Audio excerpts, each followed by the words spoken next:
પહેલી વાત તો એ છે કે મને કોઈએ દિલ્હીથી બોલાવેલો નથી. પછી બીજું પૂછો. આપ કેન્દ્રીય કેબિનેટની બેઠકમાં ભાગ લેવા જવાના છો એ વાત છે. તમારી 3, 4 અને 7 તારીખ રિઝર્વ રાખવામાં આવી છે.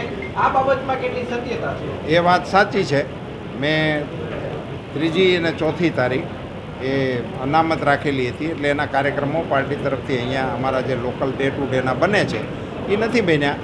3જી અને 4થી તારીખ હું અમદાવાદ ખાતે રોકાવાનો હતો, પણ 3જી તારીખ કેબિનેટની આવેલી હોય કદાચ કેબિનેટની અંદર ભાગ લેવા માટે જઈ શકું છું. જે રીતે આપના નામની જગ્યાએ મોહનભાઈ છે એ લડશે એવી વાત ચાલી રહી છે બજારમાં, શું કહેશો? એને એ અંગે આમ મારે કશી કોમેન્ટ ના કરાય. પાર્ટીના ઉમેદવારોને પસંદ કરવાના અધિકારો પાર્ટીની પાર્લામેન્ટરી બોર્ડને છે. એની અંદર ફેરફારો કરવાના અધિકારો પણ પાર્લામેન્ટરી બોર્ડને છે. એ અહીંયા કોઈ અટકળો કરવાની ના હોય, કોઈ એના અધિકૃત વક્તવ્યો સિવાયની વાતોમાં ક્યાંય ફેલાવવું ન જોઈએ. ને આજ 1 તારીખ છે, એટલે એમાં આજે તો પડવું જ ન જોઈએ. પરસોત્તમભાઈ, એક વાત એવી પણ ચાલી રહી છે કે મોહનભાઈ છે આપણા ડમી ઉમેદવાર તરીકે એમનું ફોર્મ ભરાઈ શકે એમ છે. જેમ ભરાઈ શકે એવું નથી, નિશ્ચિત જ છે. એ જ આપણી પાસે માંગીએ છીએ. મોહનભાઈનું ડમી ઉમેદવારી તરીકે ભરવાનું ડે 1થી નક્કી કરેલું છે. એટલા માટે એમને નોટિસ સર્ટિફિકેટ કઢાવી, એની વિધિ તો કરવી પડે. આ બધી વાતો એટલા માટે ચાલી છે. ક્ષત્રિય સમાજની માંગ છે કે તમારું નામ છે તે રદ થવું જોઈએ. આ કઈ વિવાદને લઈને તમારું સ્ટેન્ડ શું છે, શું કહેશો તમે? નહીં, એમાં મેં તો મારું સ્ટેન્ડ ડે 1 ક્લિયર કરી દીધું હતું. મારીથી જે શાબ્દિક ભૂલ થઈ હતી મેં એની માફી મીડિયાથી પણ માગી લીધી હતી અને ક્ષત્રિય સંમેલનની અંદર જઈને રૂબરૂ પણ માગી લીધી હતી. એ વિષય મારી દૃષ્ટિએ પૂરો થઈ ગયેલો છે અને મને ક્ષત્રિય સમાજના આગેવાનોએ પણ આ અંગે હૈયાધારણ આપેલી છે. અને એ વિષયને લઈને એમણે મારી પાસે માંગણીઓ ના કરી હોય, એમણે પાર્ટી સામે માંગણીઓ રાખી હોય. એ સમાજ અને પાર્ટી વચ્ચેનો વિષય છે, એમાં હું કંઈ કોમેન્ટ કરી અને વધારાનું કશું કરવાના મતનો નથી. ક્ષત્રિય સમાજના અન્ય આગેવાનોનું એવું કહેવું છે કે એ સંમેલન માત્ર ભાજપના ક્ષત્રિય આગેવાનો નહોતું, તમામ ક્ષત્રિય આગેવાનોનું નહોતું. એ એમના નિવેદનો છે. મેં કહ્યું ને કે એ વિષય હવે મારે વધારે કોમેન્ટ કરીને એ વિષયમાં હું કશું કહેવાના મતનો નથી. સામે 6 કે 7 તારીખે 5 લાખ ક્ષત્રિય સમાજ રાજકોટમાં એકત્ર થઈને જાહેર સભા કરે. એ વિષય તમારી જાણકારીનો છે, મારી જાણકારીમાં એવું કશું છે નહીં. એ સમાજોને પોતાની વાત કરવાના પણ અધિકારો હોય છે અને વિપક્ષને પણ આ બધી પ્રવૃત્તિ કરવાના અધિકારો હોય છે. તો રૂપાલા સાહેબે ગોંડલની અંદરથી જાહેર મંચ પર કહ્યું હતું કે ક્ષત્રિય સમાજની જે નારાજગી છે તે હું માનું છું, પરંતુ જો ભોગવવાનું થશે તો પાર્ટીને નહીં, મારી અંગત રીતે ભોગવવાનું થશે. એ આજે હું માનું છું, ક્ષતિ મારી છે તો એની કંઈ થવું જોઈએ, મને થવું જોઈએ. તમે માની રહ્યા છો ક્ષત્રિય સમાજનું દેશભરમાં અને ગુજરાત રાજ્યની અંદર વિરોધ જે છે તે દિવસે ને દિવસે વધી રહ્યો છે. શું તમે કઈ રીતે જોઈ? અમે એને માટે એ સમાધાન થઈ જાય, ક્ષત્રિય સમાજની લાગણીને જે કવાણી હોય તો એટલા માટે તો મેં માફી માંગી છે. અને એ સમાજને એ ક્ષાત્ર ધર્મ પ્રમાણે એ માફી આપી દે એ પ્રકારની વાતો અમે કરી રહ્યા છીએ અને અમારા આગેવાનો પણ કરી રહ્યા. રૂપાલા સાહેબ, ખાસ તો ક્યાંક સિનિયર આગેવાનો અને વેગ આપી રહ્યા છે એવી ચર્ચા. એવું મારા માટે કોઈના માટે કહેવું એ યોગ્ય નથી અને કોઈ આવી પ્રવૃત્તિ કરતા પણ ના હોય અને કોઈની સામે એવી આંગળીઓ ચીંધવાનું કોઈ કારણ નથી. આપની ટિકિટ અહીંથી રદ નહીં થાય તો ક્ષત્રિય સમાજ એવી ચીમકી ઉચ્ચારી છે કે આખા રાજ્યભરમાં ક્ષત્રિય સમાજના મતો છે તે ભાજપને નહીં મળે, તો આપના લીધે ભાજપને જો આખા રાજ્યમાં નુકસાન થતું હોય તો આપ આગળ શું કરશો? મેં મારે જે કરવાનું હતું એ કહી દીધું છે અને કરી પણ લીધું છે. રૂપાલા સાહેબ, પાર્ટી કદાચ એમ કહેશે કે ઉમેદવાર બદલવાની છે તો એ પાર્ટીની અને મારી વચ્ચેનો વિષય, પણ એ પાર્ટીને રૂપાલા સાહેબનું સ્ટેન્ડ શું? પણ એ પાર્ટીની મારી વચ્ચે રહેવા દો. રૂપાલા સાહેબ, દલિત સમાજ દ્વારા પણ વિરોધ અને તમારા વિશે એ સંપૂર્ણપણે રાજકીય છે. દલિત સમાજના વિષયની મારી કોઈ કોમેન્ટ હતી જ નહીં. મારું એમાં એટલું સ્પષ્ટ નિવેદન હતું કે રાજકીય કાર્યક્રમ નહોતો, બીજું મારા ઓફિશિયલ કાર્યક્રમનો હિસ્સો નહોતો.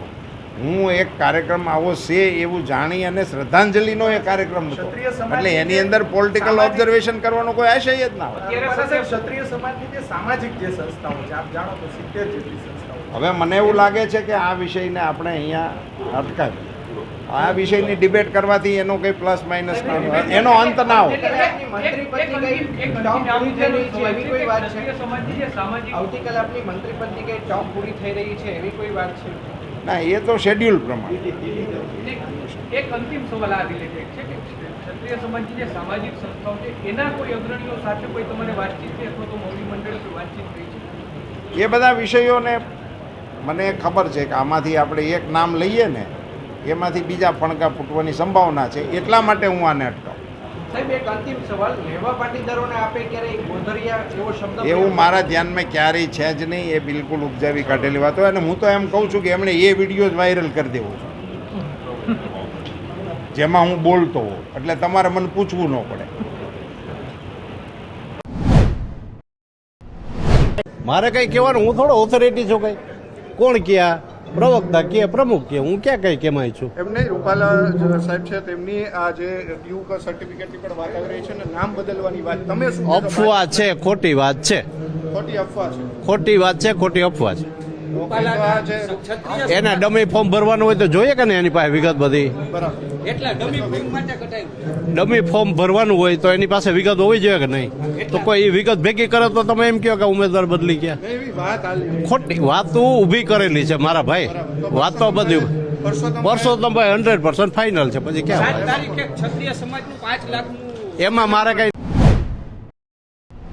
લાગે છે અટકળો ઉપર આધારિત વાત છે.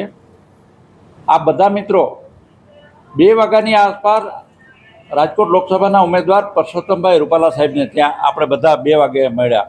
અમારા મહામંત્રી માધવભાઈ દવે પણ હતા, જે અત્યારે મારી સાથે પણ ઉપસ્થિત છે.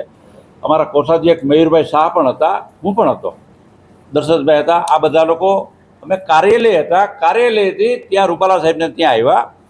ત્યાં આપણે બધા મળ્યા અને પછી વાત પણ થઈ કે આપણે હવે 2 વાગે જમવાનો રિસેસ પડે. બીજું કે આ બધા લોકોએ જે જોયું, જે સ્થળ દર્શાવ્યું, એકચ્યુઅલી એ ગોડાઉનવાળો વિસ્તાર છે, ત્યાં સામાન વસ્તુઓ રાખે છે. ભાજપની એન્ટ્રી આપને બધાને ખબર છે કે મેઇન એન્ટ્રી આગળના ભાગથી, પાણીના ટાંકાની બાજુથી મેઇન એન્ટ્રી છે, ત્યાંથી જ અમે બધા આવજા કરે. આપ બધા પણ ત્યાંથી આવો છો. એટલે આજે કદાચ કોઈ મિત્રની સહચૂકને કારણે અલગ વિભાગ જ દેખાડ્યો અને 2 થી 3 વાગ્યા સુધી એક જમવાનો વિરામ પણ હોય છે. અંદરના કાર્યકર્તાઓ તો ઉપસ્થિત હતા જ, પણ બાકીના લોકો આપણે બધા થોડાક મિત્રોને મને ફોન આવ્યા. બાકીના મિત્રોને તો આજે પરસોત્તમભાઈ રૂપાલા સાહેબને ત્યાં મીડિયા એકત્રિત થયું હતું, તો હું ને માધવભાઈના મિત્રો અમે લોકો ત્યાં આવ્યા. ત્યાં આપણે બધા સાથે મળ્યા, 2:30 વાગ્યા સુધી ત્યાં હતા. ત્યાર પછી પાર્ટીના લોકો તો અહીંયા હતા જ. એટલે કાર્યાલય બંધ હોવાની કોઈ વાતમાં તથ્ય નથી. કાર્યાલય બંધ નહોતું. કાર્યાલયની અંદર અમારા ચેતનભાઈ અને શક્તિવેલભાઈ એ હંમેશા ઉપસ્થિત જ હોય છે. શક્તિવેલ જે રીતે નરહરીભાઈ અમારા કમલમ કાર્યાલય ઉપસ્થિત હોય, એ જ રીતે શક્તિવેલભાઈ અહીંયા છે. એટલે એક આપના માધ્યમથી હું જે કોઈ મિત્રોના મનમાં ગેરસમજણો થઈ હોય એમને હું જણાવવા માગીશ, કાર્યાલય વિરામ સમય જમવાનો અડધા પોણા 1 કલાક પૂરતો જ કાર્યાલય બંધ નહોતું. કાર્યાલયનો જે ભાગ અમે ઉપયોગ નથી કરતા એ ભાગ દેખાડવામાં આવ્યો, એના લીધે આ ગેરસમજણ પ્રવૃત્તિ છે. અને મને લાગે છે કે આ બધા મિત્રો મારી સાથે સમજો ને આપણે આ ગેરસમજણને દૂર કરીએ.